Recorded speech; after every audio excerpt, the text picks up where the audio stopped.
The city of Jantu was dying, and so was Nalia's strength. The smoke never cleared. It slithered through the bones of the old buildings like a memory that refused to fade. Bombings had stopped weeks ago, but the air still tasted of ash and ion charge. Once Jantu had been the jewel of the Zeltrani core, a city of vaulted spires, vibrant trade, and harmonic havasam across marble plazas. Now it was reduced to rubble and silence. Nalia pulled the tattered shawl tighter around her children. Jiro and Lila, barely 6 and 8 rotations, clung to her, thin as reeds, their wide eyes dulled by exhaustion. They hadn't eaten in over a day. The emergency rations she'd salvaged from the ruins of their shelter had spoiled, and the underground markets demanded currency she no longer possessed. No one bartered with sorrow. A week ago, she'd buried her husband under a collapsed tower, his body mangled by falling debris as he shielded her and the children from a collapsing balcony. They hadn't even given her time to grieve. Monsters with rifles had arrived soon after, the kind that wore no insignia and demanded loyalty at the end of a barrel. She'd fled, dragging the children through drainage corridors and scorched courtyards, surviving on fear and fury. But fear didn't fill bellies, and fury didn't keep children alive. Word had spread that human soldiers from Earth had landed in the southern sector, part of an emergency relief division sent to enforce the peace and distribute aid. Nalia had no faith in peacekeepers, but Earth's forces were different. Cold, organized, dangerous, but not cruel. They didn't ask for allegiance, just order. And food. She needed food, and she would beg if she had to. She found him near the relief perimeter just as the sun dipped low, casting Jantu in golden fire. A line of citizens waited for clearance, most turned away. But Nalia didn't have the luxury of patience. She pushed forward, ignoring the jeers, her children stumbling behind her. The man was tall, armored in matte graphite plating, his helmet clipped to his belt. A Terran, unmistakably. He had the shoulders of a career soldier, and the eyes of a man who had seen too much to be moved by tears. She stepped in front of him, trembling, voice cracking under the weight of her own desperation.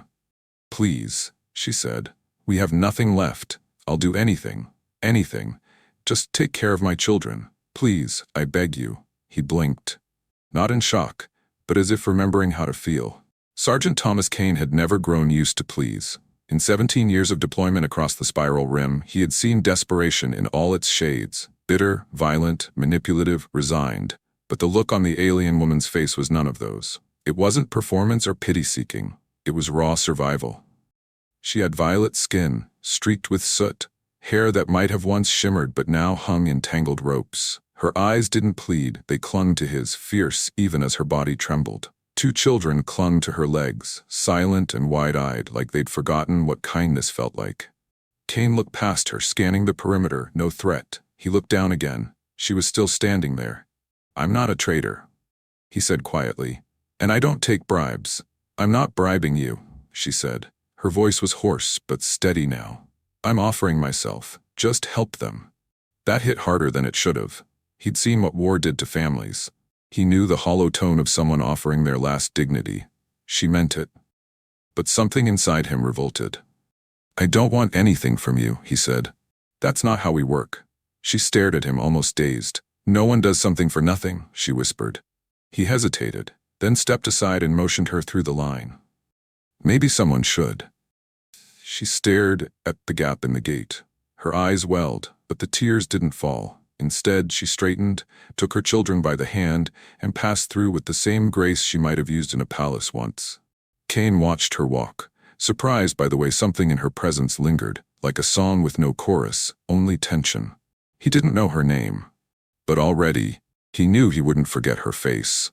And before nightfall, he sent a quiet command to his aide in the record station. "Check for a Zeltrani woman, 2 kids. Find them quarters inside the safe block. I'll vouch." No one questioned him. He was Sergeant Kane. He never vouched for anyone. The safe block was a concrete scar stitched into the edge of what remained of Jantu's South District, half military compound, half humanitarian shelter. Once a starport customs annex, it had been converted into a triage and housing center for refugees. Earth Command couldn't afford to leave behind. Most of its rooms were cold, spare things with synthetic bunks, white walls, and the faint buzz of aging life support units. But to Nalia, It was sanctuary. The moment she stepped through the threshold, her body sagged with invisible weight. Not because it was over. No, it wasn't. But because she'd found a space where her children wouldn't wake screaming in the middle of the night to the sound of bombs or teeth gnashing in shadows. The air was filtered. The walls weren't moving. And the eyes around her, though tired and guarded, were not cruel. A young Earth medic led her to their assigned room. 2 cots, a sanitation stall, a heater bolted to the ceiling that hummed low and steady. "You'll be checked in officially at cycle change," the medic said. "You're under Sergeant Kane's sponsorship. That means no questions, for now." "Sponsorship?" she asked, wary. "Means you're not just here?" he said. "You're protected." The door shut behind him, leaving silence. Lila curled on the lower cot, already drifting, her little hands clinging to the corner of Nalia's old shawl. Jiro sat on the edge, rubbing his eyes, casting glances that said more than words. He was old enough to understand loss, and old enough to wonder why a stranger had done what no kin had. Nalia sat down, her knees buckling beneath her, and she wept, not loudly, not brokenly, just silently, like rain against a sealed window. When the tears stopped, she looked up at the gray ceiling and whispered the words of her people, a prayer for debts unpaid. Then she made a vow. She would not forget what Kane had done, nor would she let it go unanswered. Not with empty gratitude, not with silence.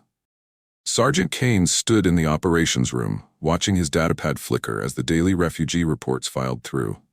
His coffee had gone cold. His shoulder ached from old shrapnel, and his mind kept wandering to her. The woman hadn't begged like the others. She hadn't pleaded for privilege or promised loyalty. She'd stood in the street like a queen fallen from her throne, stripped of power but not of dignity. That's what stuck with him. He hadn't meant to get involved. He didn't do personal, he didn't do exceptions, but her voice still echoed. "Please, I'll do anything. Just take care of them." He hadn't forgotten the tone. Not the words, the tone. It was the sound of someone preparing to bury themselves for the sake of others. The sound of someone who had nothing left but still refused to die with empty hands. He finished his shift late. The hall outside the safe block was quiet when he passed through, except for the occasional shuffle of a guard or the metallic thrum of environmental filters. His boots made soft echoes down the corridor as he stopped outside their door, undecided. He shouldn't have come. But still, he knocked. The door opened halfway. Nalia stood there, half-lit by the soft amber bulb inside. Her violet skin was no longer masked by dirt, and her hair, though still wild, was combed behind her shoulders. Her eyes met his, sharper now, clear. "You came," she said. He hesitated. "Just checking in." "For what?" she asked. "To make sure you were safe." "I am," she said. "Because of you." He shifted slightly, awkward under her gaze. "You don't owe me anything." She tilted her head. "Do you think I offer myself because I owe?" His mouth opened. Closed. Nalia stepped back, just enough to let him see the children sleeping soundly behind her. "I offered because I was afraid," she said, voice low. "But I'm not anymore." He nodded slowly. "You still have your pride," he said. "I have my children," she corrected. "My pride is just breathing again." She moved forward, stopping a step away from him. "I'm not asking you to take me," she whispered. "But I want you to know, if there's something I can be, someone I can become, that would bring you peace the way you've given it to us, I would do it."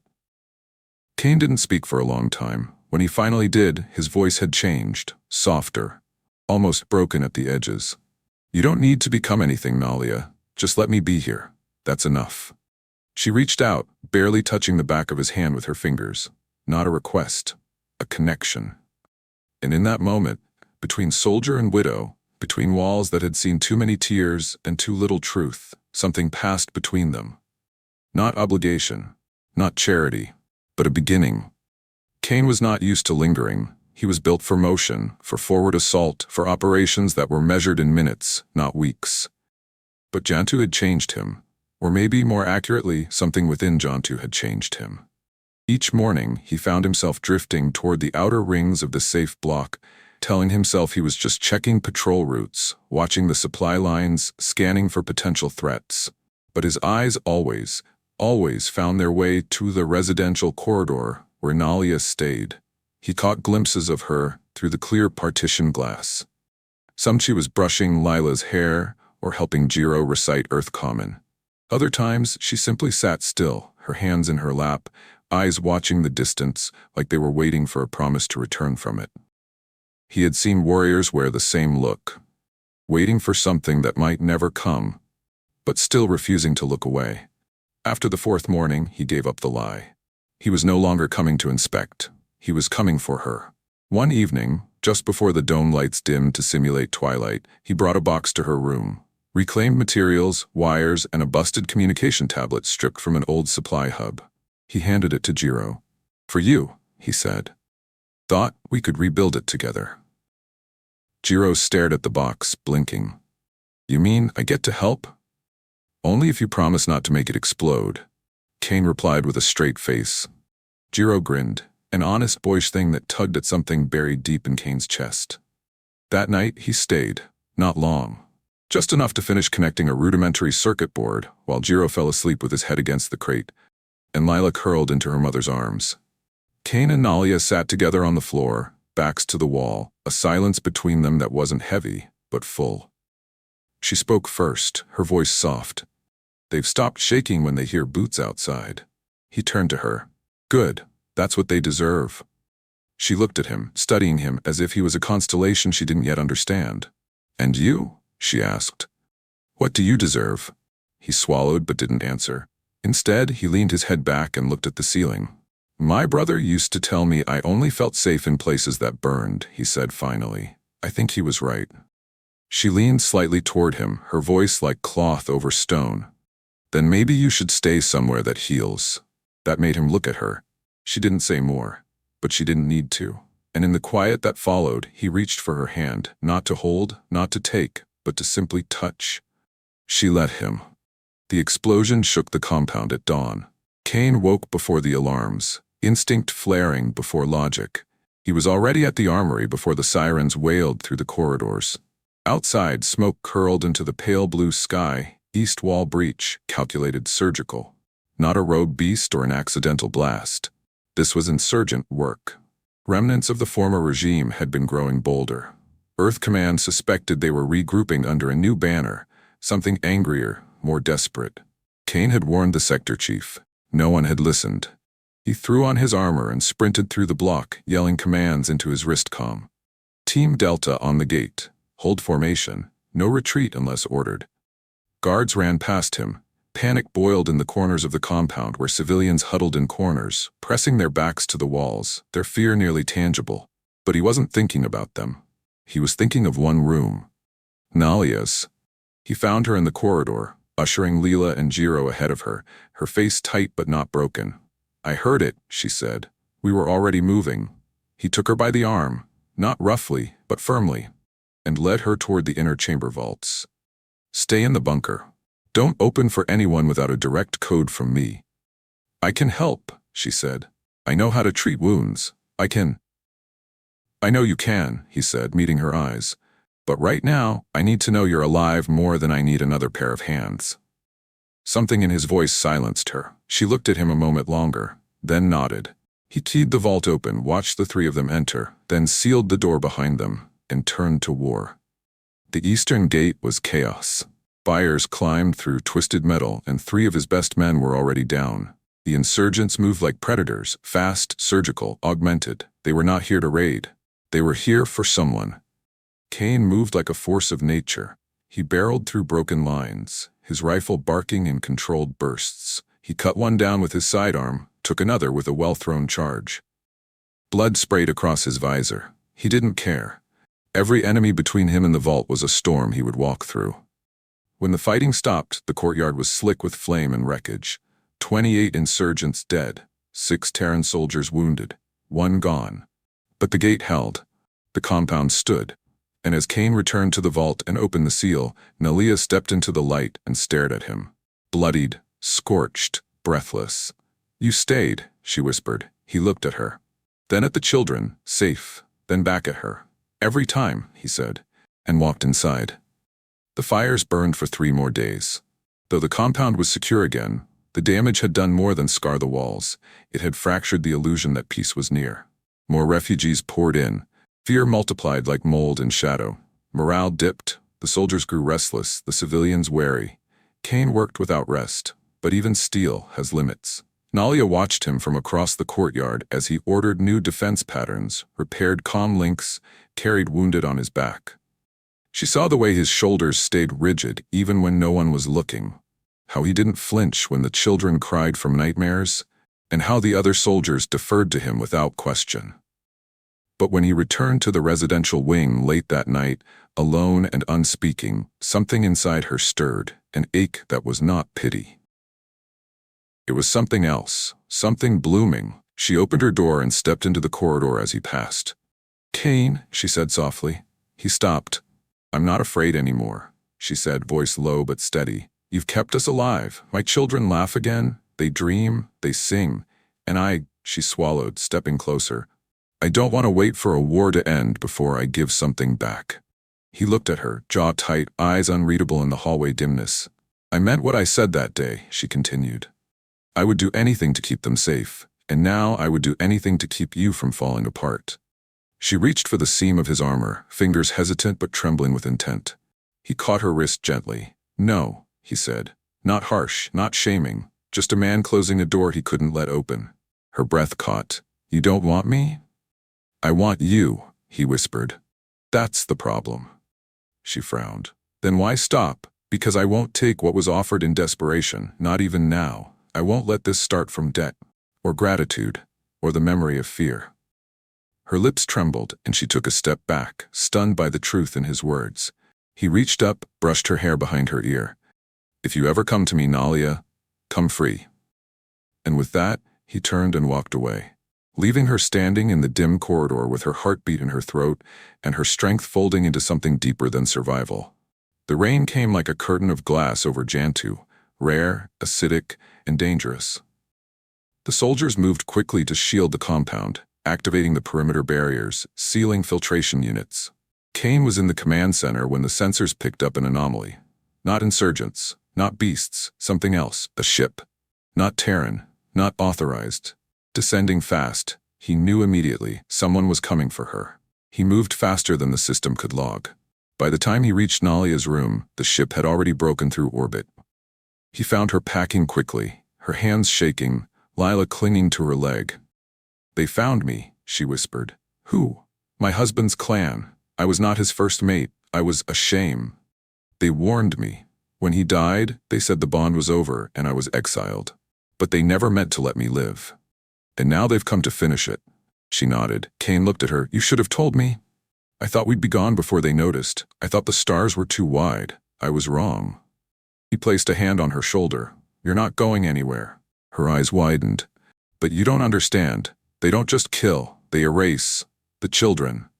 "I said," he cut her off, "you're not going anywhere." Then he turned to his comm. Sound full alert. Enemy approach, engage deterrent grid and ready interception. "Cain," he looked at her, and something in his voice turned colder than stone. "They're not taking you, or your children. Not while I draw breath." The enemy ship landed hard on the far side of the wall.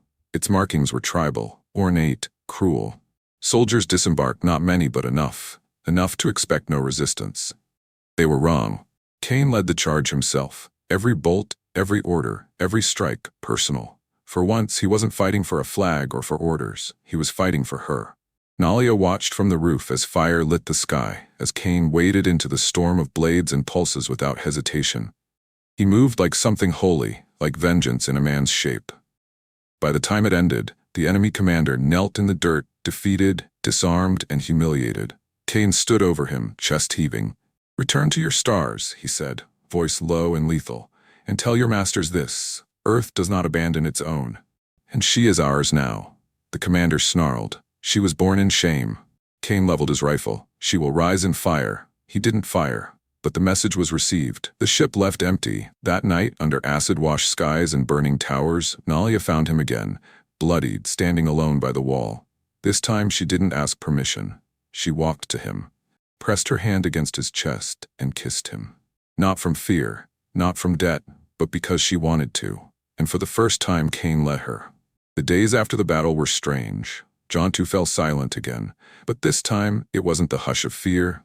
It was the stillness that follows after something ancient breaks. Word of the failed incursion spread quickly.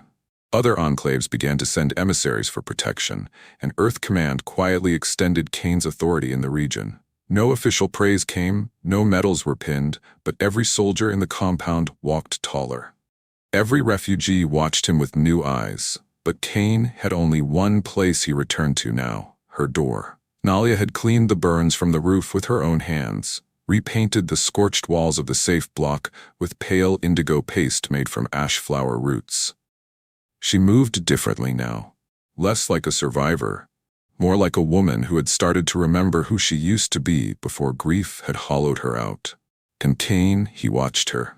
The way she laughed quietly when Lila tangled her braids, or when Jiro insisted his broken datapad could be rebuilt from scrap, or how she still hummed Zeltrani lullabies under her breath as she stirred meals no one had asked her to cook.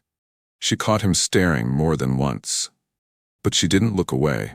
One night, she opened her door before he could knock. He stood in the threshold, unusually unsure of himself, scarred fingers twitching at his side.